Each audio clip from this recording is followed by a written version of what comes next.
Hey folks, this is Dustin Mouret, and I'm going to be bringing you another segment of Behind the Play from ESEA News. In this video, we'll be looking at the matchup between NiP and Curse on DDoS 2 from the Season 14 ESEA LAN. Now this match would be a very close one with the score 16-14 in favor of NiP, and throughout the match it was really a back and forth battle between these two international powerhouses. So in this video, what I would like to do is show you just a few rounds from the match that really kind of stood out and explain the story of what really took place that day. The first round we're going to take a look at is the third round from the second half. At this point, Curse was able to win the first half 8-7 from T-side. After that, NiP was able to take the pistol and the second gun round. In this round, we're going to see Curse decide to go ahead and buy up FAMASas and M4s in the third round to try to make an early attempt to tie up the game at 9 apiece. As you can see, early on in the round, Skadoodle, Adrent, and AZK all decide to put some huge pressure on Long.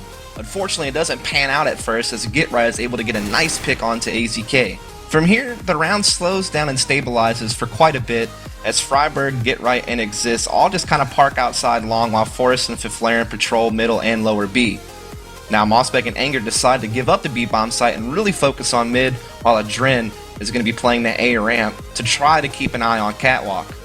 Meanwhile, Skadoodle poises himself inside the pit to keep an eye on Long, and Adrent also begins to drift over.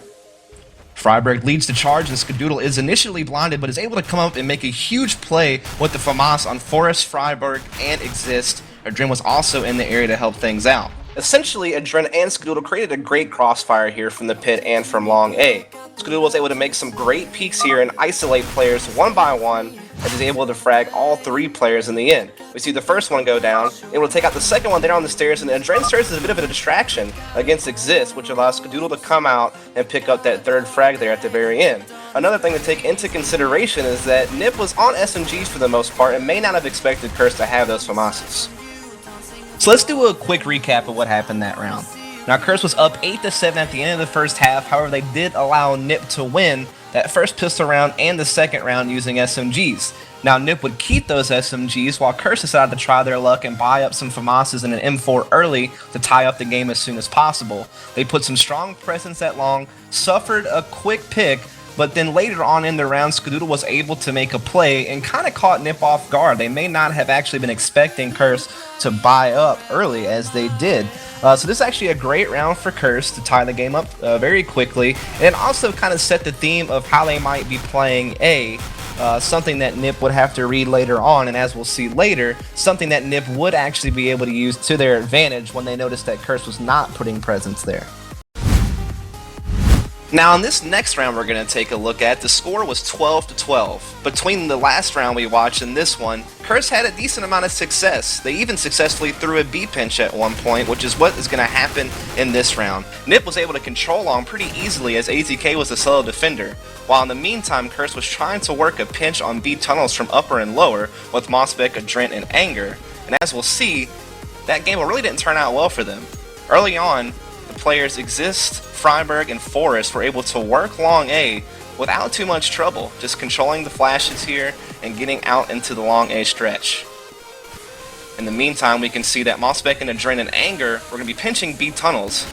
Now, Fiflaren would be in the area, but he would be able to get away without really receiving too much damage, and the important thing is being able to be a factor in the rest of the round, something that Curse would always have to worry about. As we can see, GetRight was poised at mid, able to really cut off the rotation. He was also able to spot Skadoodle pretty early on Catwalk, which alerted his teammates at Long that they should be able to make the take. Now as a long push came from NiP, AZK was able to get the initial kill, but then after that NiP was able to just do a really good job of executing A. Member after member of Curse tried to rotate through mid, only to get caught by GetRight, who was sitting there the whole time.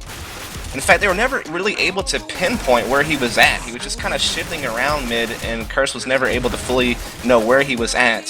For example, on these last two kills, GetRight positioned himself very well behind the barrels, was able to take down these two players trying to rotate through Cat. Now this pretty much eliminates Cat from the picture and allows NiP to have a dominant hold on A.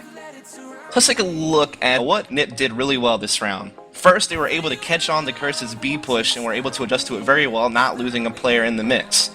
Also, they were able to take control of Long with their three players and isolate AZK, while Get Right was able to be a really key player in the round, holding the rotations off at mid. Some great kills there from him.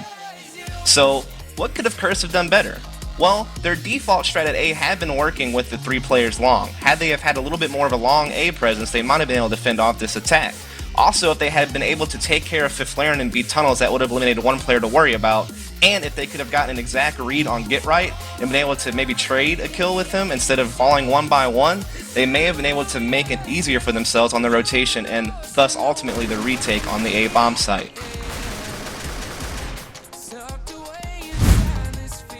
To conclude with our matchup between Curse and NiP, we're going to be taking a look at what would prove to be the final round of the match. Curse put some early presence on long with Skadoodle also in the area, kind of patrolling mid and CT spawn. What we're eventually going to see happen is NiP really try to put some pressure here on the catwalk, as well as throw a smoke inside of the CT spawn. Now the purpose of this was to try to sneak Freiburg in there so that they could work some type of pinch on B, as it would prove to be kind of a fake A hit into a B transition. As we'll see here, Freiburg tries to jump into CT spawn, but Skadoodle is actually able to catch him. And this would actually put NiP one member down early on in the round, which gave Curse a little bit of an early advantage, but would prove not to matter as we see the rest of the round play out. Now, Mossbeck and Anger were playing outside of the B-bomb site, and Anger actually does get traded with Forest, and Exist and Fiflane are able to make it into the B-bomb site pretty much uncontested due to Mossbeck playing outside the site. Now, Dren and AZK are able to make a trade with Get Right at long A, and we do see Curse in a situation where they will play a 3 versus 2. Now, the way it works out is Skadoodle runs in first, and Mossbeck is able to make a trade. Now, this puts him in pretty good terms, but Fiflaren is now in a 1v2. Dren tries to make the peek on Fiflaren as he's hiding inside the B tunnels, but Dren and Mossbeck both have very low HP, and they fall one right after the other.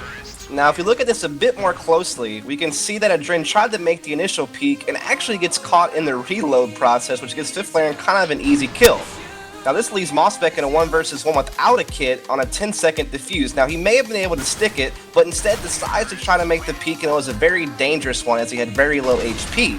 Also, because Mossbeck and Adren were kind of lined up, Fiflaren didn't really have to work too hard with this crosshair to get the placement right to get these final 2 frags. So all in all, it was a great play by Fiflaren, but Adren and Mossbeck did make a couple of mistakes. Now, to quickly overview this 1 versus 2, we can see that Fiflaren made some great peeks and was able to angle out properly and get the 2 frags. Also, he was able to catch Adren while reloading, and also he was able to catch Mossbeck, who made a dangerous peek. Now, a big congratulations goes out to NiP for defending their ESEA title. We also want to thank you for watching. Be sure to subscribe and follow us so you can catch all the great content over here at ESEA News. This is Dustin Mouret signing out. Until next time.